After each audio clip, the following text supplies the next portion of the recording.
નમસ્કાર મિત્રો, હું રાજેશ ભાસ્કર આપ સૌનું યુટ્યુબમાં આપણી આ ચેનલ પર સ્વાગત કરું છું. મિત્રો, આજે આપણે તારીખ 14 ઓક્ટોબર 2025ના કેટલાક મોસ્ટ ઇમ્પોર્ટન્ટ કરંટ અફેર અને અગાઉની પરીક્ષામાં પૂછાયેલા કેટલાક ઇમ્પોર્ટન્ટ પ્રશ્નો વિશે ડિટેલમાં ચર્ચા કરીશું, જે આપને આવનારી પરીક્ષા માટે ખૂબ જ ઉપયોગી સાબિત થશે. તો મિત્રો, આપ આ ચર્ચા સાથે જોડાઈ રહેજો અને વિડીયોને પહેલેથી લઈને છેલ્લે સુધી પૂરેપૂરો જોવાનો આગ્રહ રાખજો. તો ચલો મિત્રો, શરૂ કરીએ.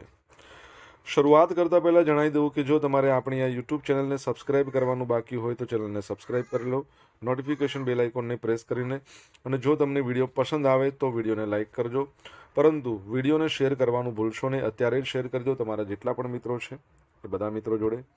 તો શરૂઆત કરીએ. સૌપ્રથમ જોઈશું અગાઉની પરીક્ષામાં પૂછાયેલા સામાન્ય વિજ્ઞાનના પ્રશ્નો, જેના જવાબો તમારે મને કમેન્ટ બોક્સમાં લખીને જણાવવાના છે. અને વિડીયોના લાસ્ટમાં જ્યારે હું તમને આ દરેક પ્રશ્નના જવાબ જણાવું ત્યારે તમારે ચેક કરવાનું છે તમે આપેલા પ્રશ્નોના જવાબમાંથી કેટલા પ્રશ્નોના જવાબ સાચા છે, અને જેટલા પણ પ્રશ્નોના જવાબ સાચા હોય એના આંકડા તમારે કમેન્ટમાં લખવાના કે 10માંથી આટલા સાચા છે. ડેઇલી જીકે ટેસ્ટમાં આપણે રોજ 10 પ્રશ્નો પૂછીએ છીએ, એમાંથી 5 પ્રશ્નો સામાન્ય વિજ્ઞાનના હોય છે. બાકીના જે 5 પ્રશ્નો છે એ ઇતિહાસના પ્રશ્નો છે. તો તમે તમારા આન્સર આપો નીચે કમેન્ટ બોક્સમાં, અને હું આજના કરંટ અફેરનો પ્રથમ પ્રશ્ન છે એની શરૂઆત કરું છું. પ્રથમ પ્રશ્ન છે, વડાપ્રધાન શ્રી નરેન્દ્ર મોદીના રાષ્ટ્રના પ્રથમ ભાવને ઉજાગર કરતો અનોખી પ્રસ્તુતિ મેરા દેશ પહેલેનો ગુજરાતમાં પ્રથમ શો ક્યાં યોજાયો? તો જવાબ આવશે ગિફ્ટ સિટીમાં. કઈ જગ્યાએ? GIFT City, Gujarat International Finance Tech City. તો વડાપ્રધાન શ્રી નરેન્દ્ર મોદીના રાષ્ટ્રના પ્રથમ ભાવને ઉજાગર કરતી અનોખી પ્રસ્તુતિ મેરા દેશ પહેલે એ ગુજરાતમાં એનો પ્રથમ શો 10મી ઓક્ટોબરના રોજ યોજાયો. આ મેગા શો દ્વારા વડાપ્રધાન મોદીના જીવનની એવી ઘટનાઓ અને પ્રસંગોને જીવંત કરવામાં આવી જે દેશવાસીઓમાં દેશપ્રેમ અને રાષ્ટ્રહિત સર્વોપરી રાખવાના ભાવને પ્રેરિત કરે. અને આ શો છે ને એ પ્રસિદ્ધ સર્જક છે મનોજ મુત્શીર, એમના દ્વારા નિર્મિત છે. શોમાં પ્રવેશ વિનામૂલ્ય હતો, પરંતુ એમાં વેબસાઇટ પર રજિસ્ટ્રેશન ફરજિયાત હતું. www.giftgujarat.in આ વેબસાઇટ પર રજિસ્ટર કરીને તમે ફ્રીમાં જોઈ શકતા હતા.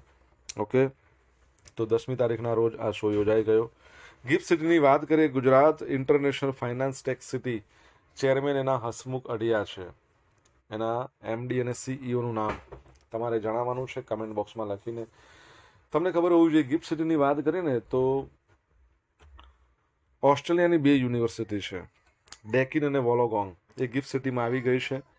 યુએઈની મશરેક બેંક એ પણ આવી ગઈ છે ગિફ્ટ સિટીમાં. આ ઉપરાંત યાદ રાખજો, બ્રિટનની યુનિવર્સિટી ઓફ સરે એ પણ ગિફ્ટ સિટીમાં આવી ગઈ છે, એટલે કે કેમ્પસ ખોલશે એવું કહી શકીએ આપણે. અને સિંગાપુર નિફ્ટી છે ને એ પણ શિફ્ટ થઈને ગિફ્ટ સિટીમાં આવી ગયું છે. તો આ યાદ રાખજો. આ ઘણી બધી બેન્કો, અને યસ, કતાર નેશનલ બેંક છે એણે પણ પોતાની બ્રાન્ચ અહીંયા ખોલી છે. ગિફ્ટ સિટીની અંદર ભારતમાં પ્રથમ માનવ રહિત પોલીસ સ્ટેશનની સ્થાપના કરવામાં આવશે. પોલીસ સ્ટેશન બનશે માનવ રહિત. તો એ પણ યાદ રાખજો. આગળ વધીએ આપણે નેક્સ્ટ પ્રશ્ન તરફ. દર વર્ષે વર્લ્ડ સ્ટાન્ડર્ડ્સ ડે ક્યારે મનાવવામાં આવે છે, ક્યારે ઉજવવામાં આવે છે? તો જવાબ આવશે આજનો દિવસ 14મી ઓક્ટોબરના રોજ. વિશ્વ માનક દિવસ અથવા વર્લ્ડ સ્ટાન્ડર્ડ્સ ડે 14મી ઓક્ટોબરના રોજ યોજવાય છે. આ દિવસ American society of mechanical engineers, international electrotechnical commission, એમના વિકાસ સાથે ભેગા મળીને કામ કરતા હજારો નિષ્ણાતોના પ્રયત્નોને સન્માનિત કરવા ઉજવાય છે. પ્રમાણભૂત વિકાસ સંસ્થાઓ જેમ કે IEC, International Organization for Standardization ISO, પછી ઇન્ટરનેશનલ ટેલિકમ્યુનિકેશન યુનિયન, બરાબર છે, આઈએલઓ,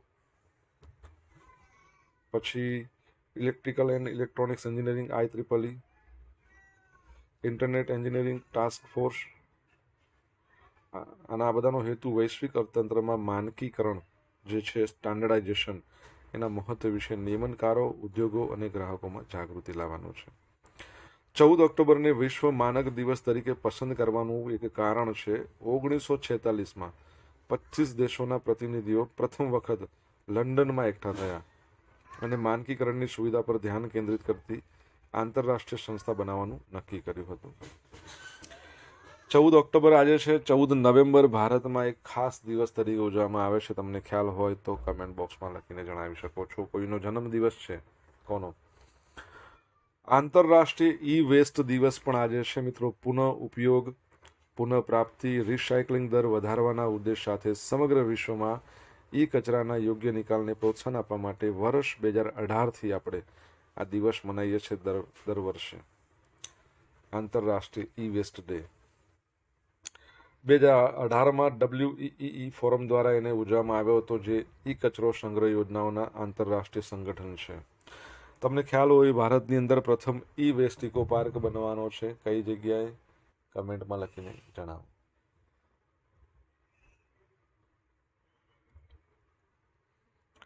બિહાર વિધાનસભા ચૂંટણી આ વર્ષે 6 અને 11 નવેમ્બરના રોજ 2 તબક્કામાં યોજાવાની છે.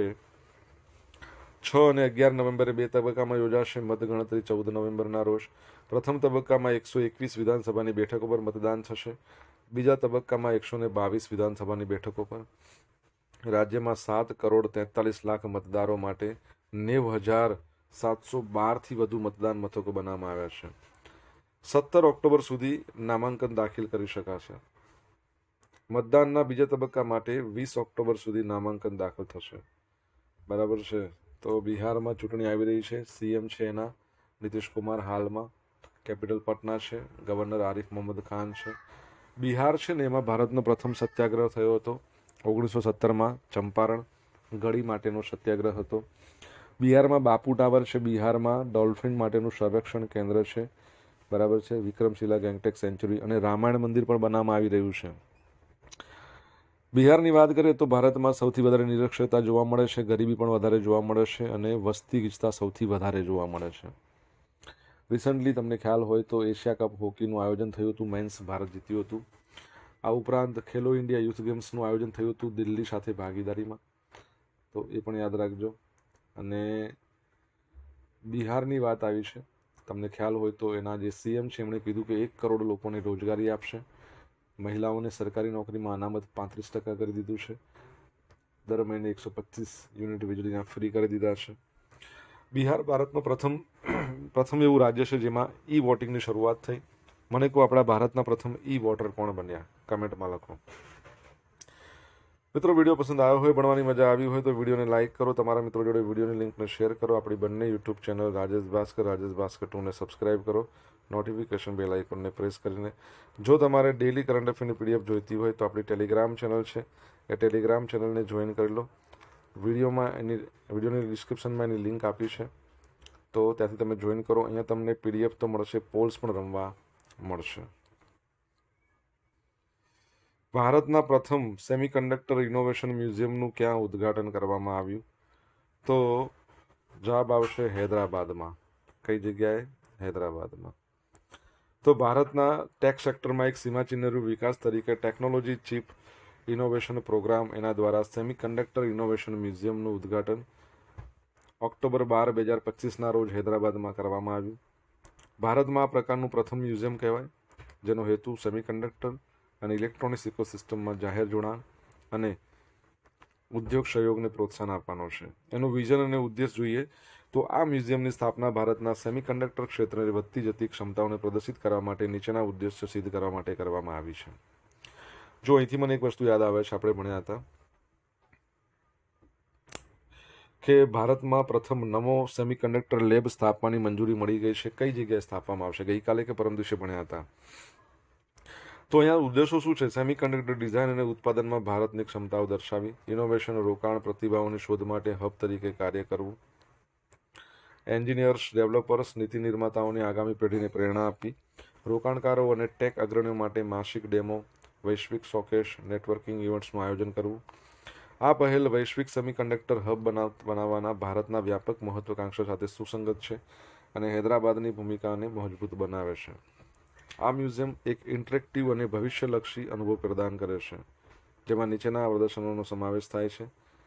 ભારતની પ્રથમ સ્વદેશી એઆઈ ચિપ, એઆઈ સંચાલિત હ્યુમેનોઇડ રોબોટ્સ, રોબોટિક પેટ, કમ્પેનિયન્સ સાથી પાળતું પ્રાણીઓ, પછી ફરીથી વાપરી શકાય તેવા રોકેટ એન્જિનના prototype, next generation EV technology અને સ્માર્ટ ડિસ્પ્લે સિસ્ટમ. આ પ્રદર્શનો સંરક્ષણ અને અવકાશથી લઈને મોબિલિટી અને કન્ઝ્યુમર ટેક સુધી વિવિધ ક્ષેત્રોમાં સેમિકન્ડક્ટર્સના ઉપયોગને દર્શાવે છે. ઓકે, તો યાદ રાખજો. આગળ વધીએ. ભારત કેટલી નવી AK-630 air defence gun system ખરીદશે? તો જવાબ આવશે 6. તો પાકિસ્તાન સરહદ પરના સંવેદનશીલ વિસ્તારો અને ધાર્મિક સ્થળોની સુરક્ષા વધારવા 6 નવી AK-630 એર ડિફેન્સ ગન ખરીદશે. ભારતીય સેનાએ સરકારી company advance weapon and equipment India લિમિટેડને આ સિસ્ટમ ખરીદવા માટે ટેન્ડર બહાર પાડ્યું છે. આ ગન સિસ્ટમની જરૂરિયાત ઓપરેશન સિંદૂર દરમિયાન અનુભવાઈ હતી અને આ ખરીદી વડાપ્રધાન નરેન્દ્ર મોદી દ્વારા 15 ઓગસ્ટના રોજ જાહેર કરાયેલ મિશન સુદર્શન ચક્રનો એક ભાગ છે. તમને ખબર છે સુદર્શન ચક્ર તરીકે એક ડિફેન્સ સિસ્ટમ આપણે છે, એર ડિફેન્સ સિસ્ટમ, જે આપણે રશિયા પાસેથી લીધી છે. શું નામ છે એનું મને કહો. આ ખરીદી વડાપ્રધાન નરેન્દ્ર મોદી દ્વારા ઓકે. હવે આનો હેતુ 2035 સુધીમાં સ્વદેશી બહુસ્તરીય સુરક્ષા કવચ વિકસાવવાનો છે. AK-630 સિસ્ટમની વિશેષતા જોઈએ તો એનો પ્રકાર છે 30mm multi barrel mobile gun system. પ્રતિ મિનિટે આશરે 3000 રાઉન્ડ ફાયર કરવા સક્ષમ છે. રેન્જ એની 4 કિલોમીટરની છે. એનો ધ્યેય શું છે કે ડ્રોન, રોકેટ, આર્ટિલરી, મોર્ટાર, આવા બધા હવાઈ હુમલાઓને અટકાવવામાં સક્ષમ છે. ટેકનોલોજીમાં તમે ઓલ વેધર ગમે તેવું વાતાવરણ હોય, electro optical fire control system હશે જે હવામાનના લક્ષ્યોને ઓળખી શકશે. બરાબર છે? ઓકે, તો યાદ રાખજો. આરપીએફ, એનડીઆરએફ, IRIDM એ ત્રિપક્ષીય સમજૂતી કરાર પર હસ્તાક્ષર કર્યા છે. તો રેલવે મંત્રાલય હેઠળના રેલવે પ્રોટેક્શન ફોર્સ, ગૃહ મંત્રાલય હેઠળનું છે નેશનલ ડિઝાસ્ટર રિસ્પોન્સ ફોર્સ અને રેલવે મંત્રાલય હેઠળનું Indian railway institute of disaster મેનેજમેન્ટે નવી દિલ્હીના રેલવે ભવન ખાતે ત્રિપક્ષીય સમજૂતી કરાર પર હસ્તાક્ષર કર્યા. આ પગલાંનો હેતુ અકસ્માત અને આપત્તિના દ્રશ્યો માટે સંકલિત રાહત કામગીરી માટે એક સંસ્થાકીય માળખું સ્થાપિત કરવાનો, જેમાં ગોલ્ડન અવર્સ દરમિયાન જીવ બચાવવા પર ભાર મૂકવામાં આવ્યો છે. રેલવે પ્રોટેક્શન ફોર્સ તમને ખબર છે ને, આરપીએફ, હાલમાં એના ડિરેક્ટર જનરલ છે એ તેના પ્રથમ મહિલા ડિરેક્ટર જનરલ છે સોનાલી મિશ્રા. તો એનડીઆરએફના કોણ છે? National disaster response force. કમેન્ટમાં લખો એના ડિરેક્ટર જનરલ. સોશિયલ મીડિયાના માધ્યમથી તમે મારી સાથે કનેક્ટ થઈ શકો છો. આપણું ઇન્સ્ટા આઈડી છે rajesh.i.bhaskar, ફેસબુક આઈડી છે RI ભાસ્કર અને ટેલિગ્રામ ચેનલ છે આપણી રાજેશ ભાસ્કર, જ્યાં તમને ડેલી કરંટ અફેરની PDF મળશે. સાથે તમને પોલ્સ પણ રમવા મળશે. જો ભણવાની મજા આવી હોય તો વિડીયોને લાઇક કરી દો. તમારા મિત્રો જોડે વિડીયોની લિંકને શેર કરો. ચેનલ સબસ્ક્રાઇબ કરવાની બાકી હોય તો સબસ્ક્રાઇબ કરો. નોટિફિકેશન બેલ આઇકોનને પ્રેસ કરીને. ગુજરાત વિદ્યાપીઠના 71મો પદવીદાન સમારોહમાં કોણ મુખ્ય અતિથિ તરીકે ઉપસ્થિત રહ્યા હતા? તો જવાબ આવશે શ્રીમતી દ્રૌપદી મુર્મુ, આપણા ભારતના રાષ્ટ્રપતિ. તો મહાત્મા ગાંધી દ્વારા 1920ની 18મી ઓક્ટોબરના રોજ સ્થાપિત કરવામાં આવી હતી ગુજરાત વિદ્યાપીઠ. એનો 71મા નંબરનો પદવીદાન સમારોહ ઓક્ટોબર 11 શનિવારે 5 વાગે પ્રાણજીવન વિદ્યાર્થી ભવનમાં સફળતાપૂર્વક યોજાઈ ગયો. રાષ્ટ્રપતિ દ્રૌપદી મુર્મુ એમણે આ સમારોહમાં મુખ્ય અતિથિ તરીકે ઉપસ્થિત રહ્યા અને 10 વર્ષના લાંબા ગાળા બાદ કોઈ રાષ્ટ્રપતિ, એકચ્યુઅલી અગાઉ 2015માં પ્રણવ મુખર્જી જ્યારે રાષ્ટ્રપતિ હતા ને ત્યારે તે ઉપસ્થિત રહ્યા હતા. એટલે 10 વર્ષ પછી કોઈ રાષ્ટ્રપતિ ફરીથી અહીંયા પદવીદાન સમારોહમાં હાજર રહ્યા. અને રાષ્ટ્રપતિ દ્રૌપદી મુર્મુ ગુજરાત વિદ્યાપીઠના પદવીદાન સમારોહમાં હાજરી આપનાર 7મા રાષ્ટ્રપતિ હતા. રાજ્યના મુખ્યમંત્રી ભૂપેન્દ્ર પટેલ પણ હાજર રહ્યા હતા. વિદ્યાપીઠના ઇતિહાસમાં પહેલીવાર કોઈ મુખ્યમંત્રી પદવીદાન સમારોહમાં ઉપસ્થિત રહ્યા. રાષ્ટ્રપતિ દ્રૌપદી મુર્મુના હસ્તે કુલ 713 વિદ્યાર્થીઓને, જેમાં 347 વિદ્યાર્થીનીઓ અને 366 વિદ્યાર્થીઓનો સમાવેશ થાય છે, એમને પદવી એનાયત કરવામાં આવી. વિદ્યાપીઠની 7 વિદ્યા શાખાઓના 18 વિભાગોના વિવિધ અભ્યાસક્રમોના વિદ્યાર્થીઓને પદવી આપવામાં આવી હતી.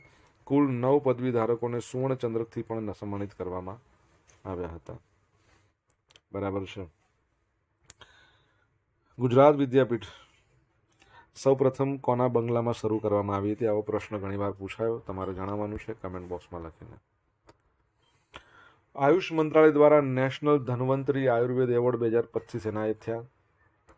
તો આયુર્વેદ ક્ષેત્રે ઉત્કૃષ્ટ યોગદાન આપવા બદલ પ્રોફેસર બનવારીલાલ ગૌર, વૈદ્ય નીલકંઠન મુસએટી અને વૈદ્ય ભાવના પ્રાશરને નેશનલ ધન્વંતરી આયુર્વેદ એવોર્ડ્સ 2025થી સન્માનિત કર્યા છે. ડોક્ટર યાદ આવે છે મને. પ્રોફેસર બનવારીલાલ ગૌરની વાત કરીએ તો આયુર્વેદ શિક્ષણ અને સંસ્કૃતમાં 6 દાયકાથી વધુનું યોગદાન છે.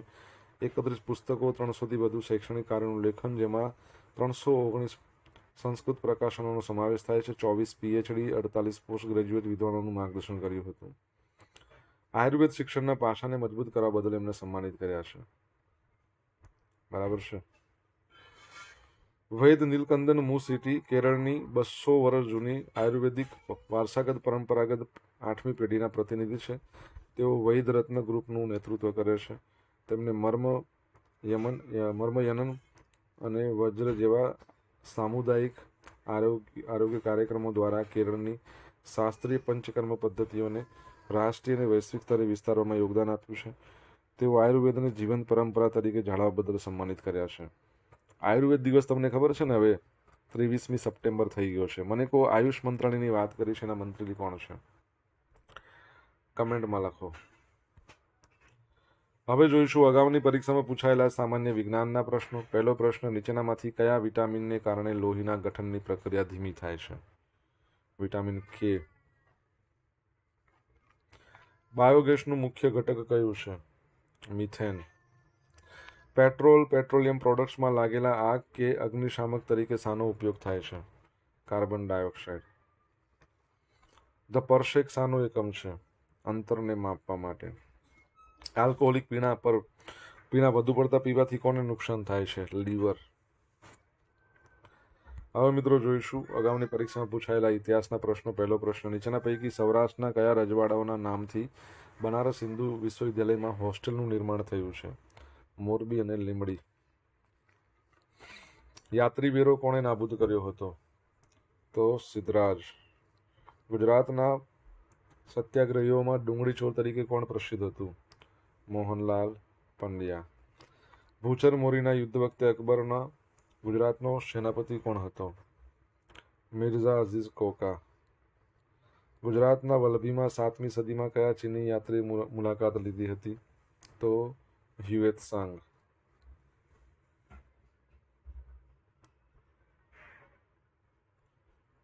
ગઈકાલે પૂછેલા પ્રશ્નોમાં જવાબ જોઈ લે. પહેલો પ્રશ્ન, તાજેતરમાં અમેરિકાના કયા રાજ્યમાં દિવાળી સત્તાવાર રજા જાહેર કરવામાં આવી? તો કેલિફોર્નિયા.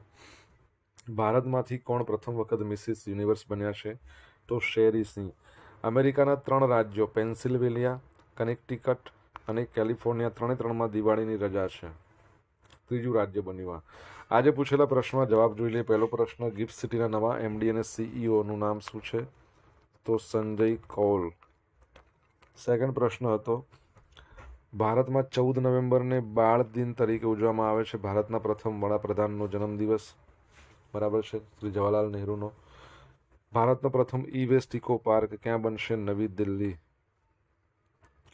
ચોથો પ્રશ્ન, ભારતના પ્રથમ ઈ વોટર કોણ? વિભા કુમારી. 5મા નંબરનો પ્રશ્ન, નમો સેમિકન્ડક્ટર લેબ સ્થાપવાની મંજૂરી મળી છે કઈ જગ્યાએ? આઈઆઈટી ભુવનેશ્વર. આઈઆઈટી ભુવનેશ્વર. 6થા નંબરનો પ્રશ્ન,